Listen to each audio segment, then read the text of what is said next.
So I was unable to reproduce the problem you mentioned with the left arm. I did not get mine to crash, but what I did notice is that you have a lot of history on a number of the surfaces of the left arm, not to mention other surfaces on the body, which is bad.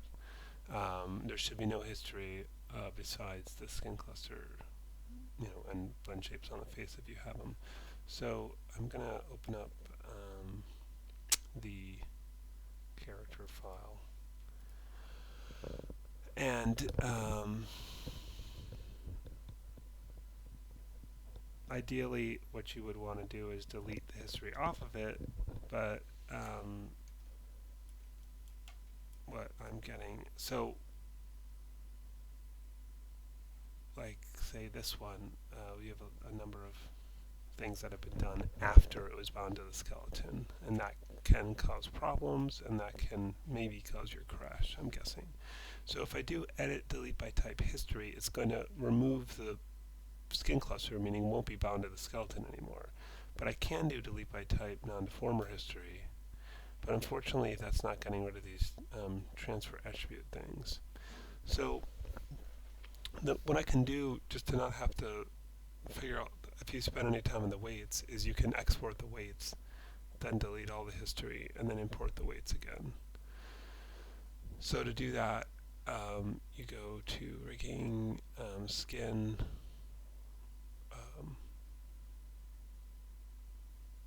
export weight maps, options, and I usually up the resolution and export, and it goes into your source images directory, and we'll call this, you should really name these surfaces, but poly surface 13, I guess,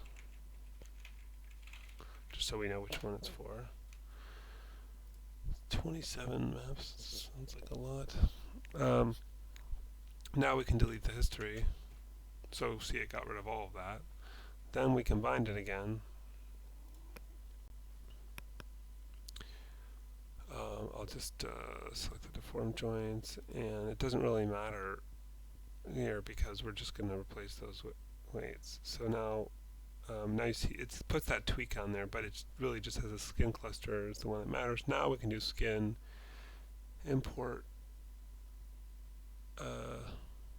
weight maps, and yep, there it is, and it puts back on the weights you had before. So what you would need to go through those same steps for anything that has something besides a skin cluster or a tweak.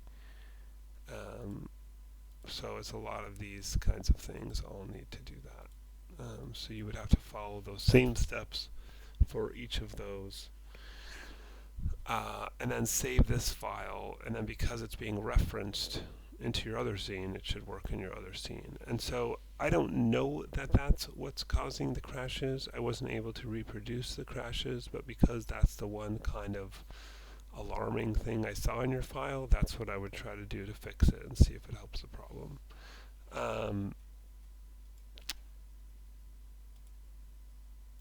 Okay, and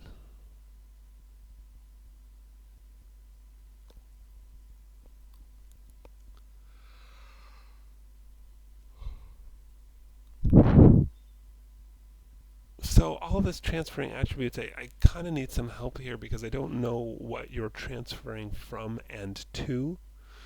But it sounds like just it's not working, so you just may need to UV map them again.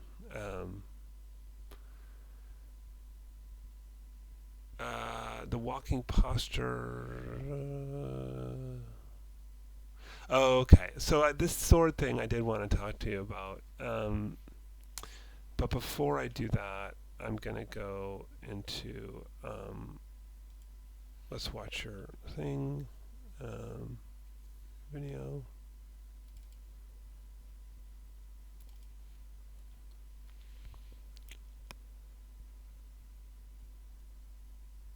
It's a very kind of stiff and small stepped walk. So you've I regret to inform you, you've done a lot of unnecessary work. because you should really just parent the sword. So um, let's open up that scene.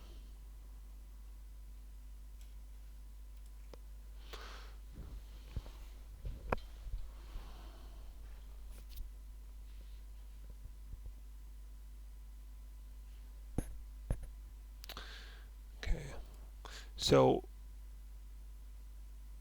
the way I would have done the sword here is to parent it. So let's go to the beginning. Let's go to this. Okay. And I'm going to delete all the animation off of this. And let's show your curves here. And let's, the sword is the child. We will use the, I think the wrist control. What's that one? No. I guess it's this one. Yeah, the wrist control as the parent, and then P.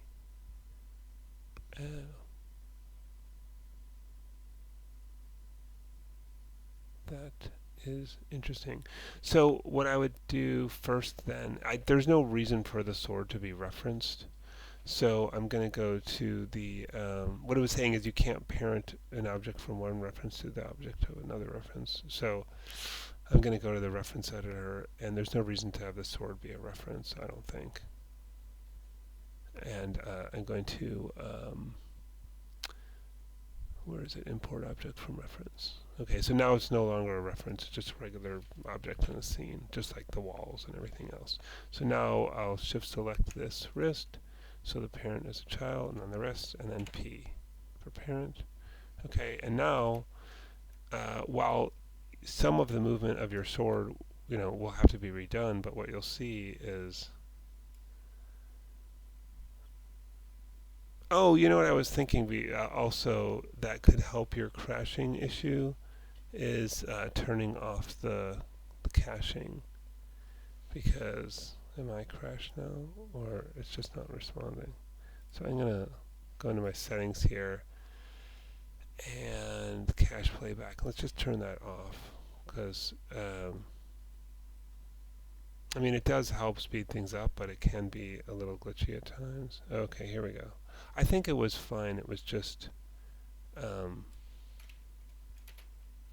I didn't realize there was an animation. But actually, you can see, for the most part, that's pretty good. Now you're going to have to do some small adjustments, because obviously the sword is going through him. And those can be done in a couple ways. So either you can, because the sword is parented to the arm, you can go, let's just go look for somewhere where it penetrates the body. Now, I can either animate, for example, the wrist, so that oops, so that it doesn't go through, right? And then just keep going to the next place that it does it. I guess this is probably what I would mostly do. You could also animate the sword itself if it should move relative to that. But I think I'm seeing two. Oh no, it's just my bad eyes. Okay.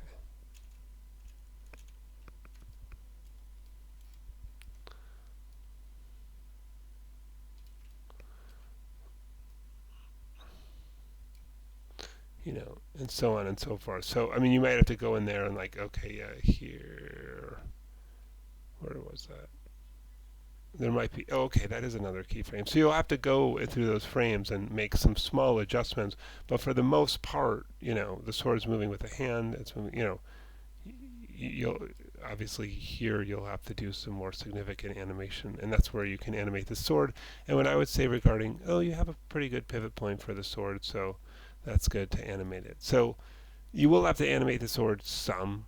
You will have to animate the wrist a little bit more. But for the most part, if it's parented to the wrist, it's going to move with the arm, and it's going to be way, way easier.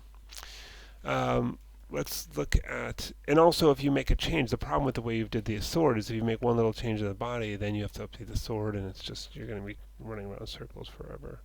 So let's look at this walk. He's just taking little baby steps, it feels like, and I just want to see what this looks like in the graph editor, his movement in this direction.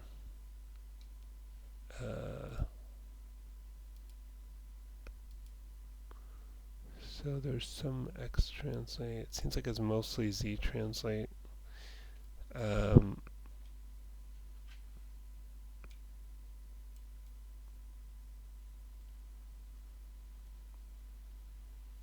and where is that? Where it kind of slows down a lot. That's actually right here.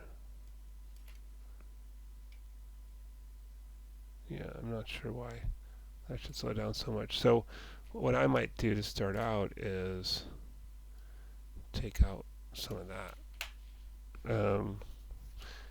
And you will have to go back and adjust some stuff, but right from the start,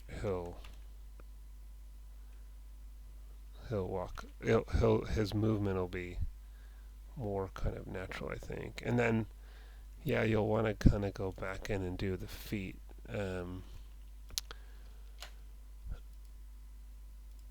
So, got a lot of little keyframes in here. I feel like more than you would want.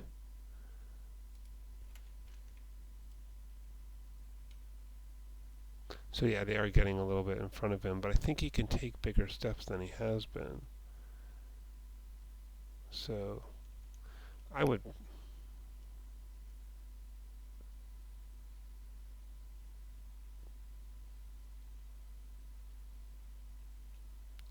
I'm going to take this out and just do it again. I'll do a couple. I'm not going to do all of them, but okay. And I wonder. Oh, that's just for that one. So that should be moving now, and this should be still. Okay. So we just move with this one first.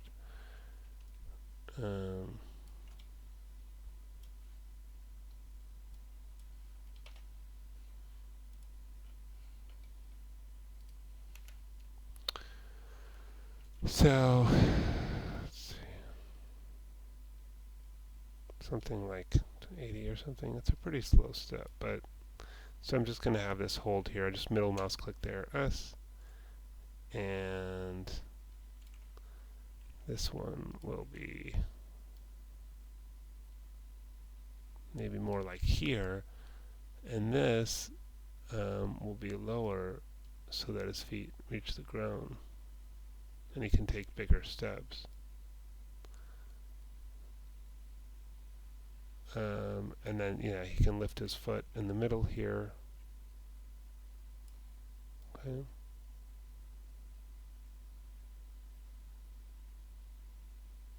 I may have gone too far with how much I moved this down.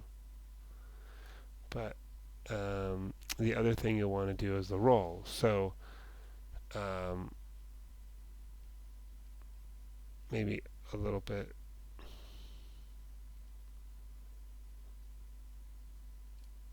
kind of set a keyframe here, and then maybe by this frame he's rolling forward on his foot. Maybe not that much.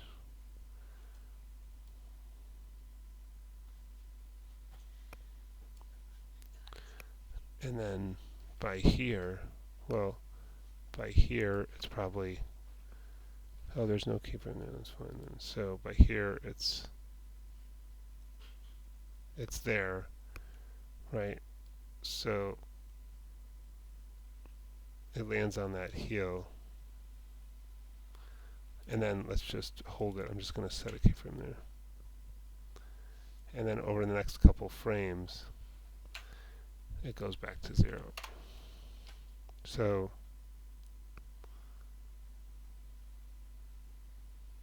that's probably too big. I think maybe that shouldn't be -5.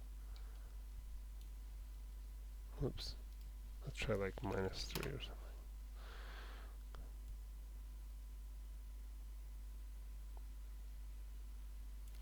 And obviously that's too big of a pop-up here. Probably going to have to take out some of these keyframes.